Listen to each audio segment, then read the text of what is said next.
हर हर महादेव। हमारे चैनल पे आप सभी का स्वागत है। जय श्री राम। पितरों की 3 बेटियां, तीनों से गलती हो गई।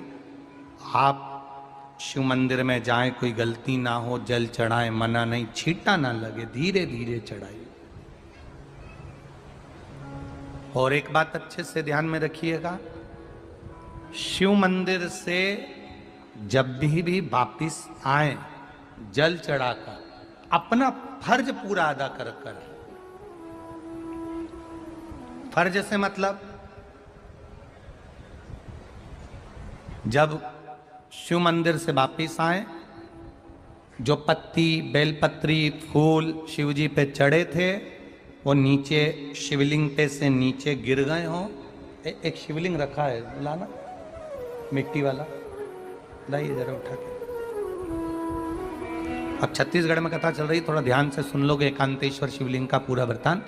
तो आप लोग जो पशुपति व्रत कर रहे हो या कोई भी उपास करते हो, कई लोग कहते हैं हमने करा नहीं हुआ। क्यों नहीं हुआ? उसमें हमारी गलतियों को हमें छाट। ये देखिए,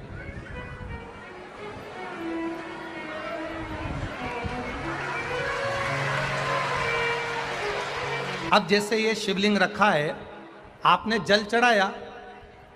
अब जल आप यहां से चढ़ा रहे हो तो धीरे धीरे धीरे धीरे चढ़ाएं, जिससे छींटे बाहर ना, यहां तक छींटे रहे ना, जलाधारी तक चलेगा, बाहर ना गिरे। और एक बात का स्मरण रहे, यदि बेलपत्री, फूल, पत्ती जल चढ़ाने के बाद ये सब अगर नीचे गिर जाए, जलाधारी पर गिर गया या नीचे उतर गया, तुम्हारा पूरा जल चढ़ जाए, तुम्हारे पास में चंदन नहीं है, अबीर नहीं है, गुलाल नहीं है, कुछ भी नहीं हो, तो भी अपने हाथ की 3 उंगलियों से रेखा 3 खींचकर और फिर जो माला आदिकादिक भगवान की रखी थी, उसी से भगवान का वापिस पूरा श्रृंगार कर कर फिर वापिस आइए। भगवान को पूर्ण श्रृंगार,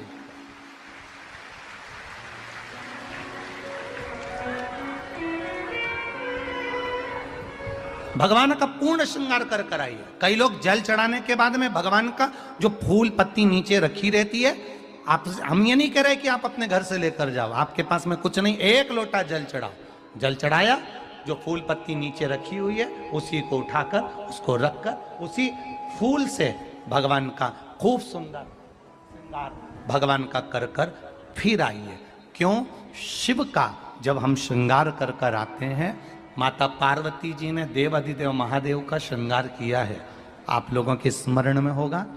राम जी ने माता जानकी का श्रृंगार किया है। रामचरित सुनिए कथा, रामायण सुनिए, आप लोगों ने रामायण सुनी होगी, तो उसमें माता बैठी हैं शिला के ऊपर और भगवान राम उनका श्रृंगार कर रहे हैं।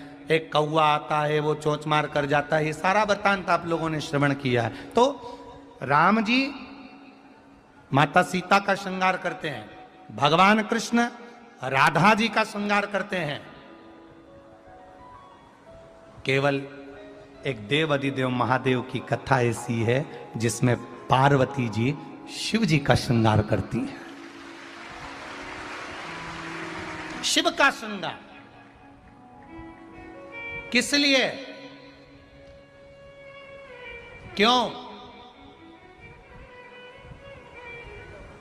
कहा जल चढ़ाने के बाद वहीं पर पड़ी हुई पत्ती से, फूल से, जो चढ़े हुए फूल हैं, चढ़ी हुई पत्ती है, चढ़ा हुआ निर्माल्य है, जो भी शिव जी का है, उसी को धोकर वापिस भगवान का श्रृंगार कर कर आना चाहिए।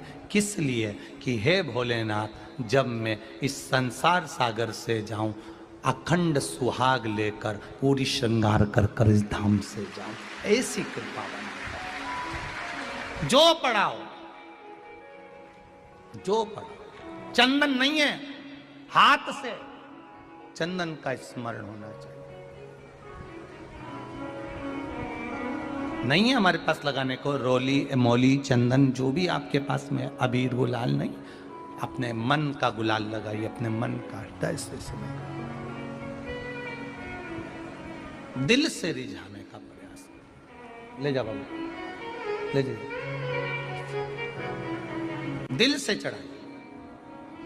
और जब भाव से दिल से आप आनंद के साथ देवाधिदेव महादेव का आप पूजन करो, उसमें गलती ना हो, गलती ना।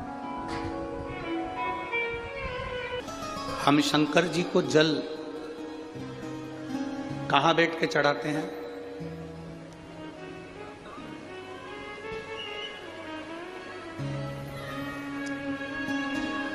बोलो बोलो, जन्म के बोलो जरा। वैसे तो जो शिवलिंग होता है, उस शिवलिंग के आसपास कहीं पर भी बैठ जाओ जहां से जल बहता है, बस उस स्थान को छोड़कर। पर विशेष जल चढ़ाने का स्थान कहां से बताया गया? उत्तर की ओर मुख कर। हमें दक्षिण में बैठना है, उत्तर में मुख करना है। उत्तर की ओर भगवान शंकर की जलाधारी, जलाधारी से मतलब है जो शिव जी का चढ़ा हुआ पानी जो बहता है वो उत्तर की ओर जाता है। तो हम कहां बैठते हैं? बोलो बोलो जम के, दक्षिण की ओर। मान लो शिव जी का पानी इधर जा रहा है तो तुम्हें इधर बैठना है, शिव जी का पानी इधर जा रहा है तो तुम्हें इधर बैठना है। वैसे तो शंकर के शिवलिंग के आसपास कहीं पर भी बैठकर पूजन कर सकते हो, पर विशेष कोई कामना होती है, विशेष कोई मनोकामना है और आपका दुख जब कटता नहीं है, आप हार जाते हो, तब उस समय पर दक्षिण में बैठकर जहां उत्तर की ओर मुख कर कर भगवान देवाधिदेव महादेव को जल समर्पित किया जाता है। उत्तर दिशा में ऐसा क्या है कि शंकर जी का जल उत्तर की ओर जाता है? ये उत्तर और दक्षिण, ये दो दिशा तो हमारे यहाँ बड़ी विचित्र मानी जाती है। हमारे यहाँ सबसे अच्छी दिशा, कोई मकान भी लेता है तो कहता है पूरा पश्चिम का मकान होना चाहिए। कोई मकान ले, पूर्व का मकान हो, पश्चिम का मकान हो। कोई दुकान ले तो कहते हैं पूरा पश्चिम का मकान दुकान हो। पर मेरा वो घरदानी तो उत्तर दक्षिण का आनंद लेता, उत्तर दक्षिण।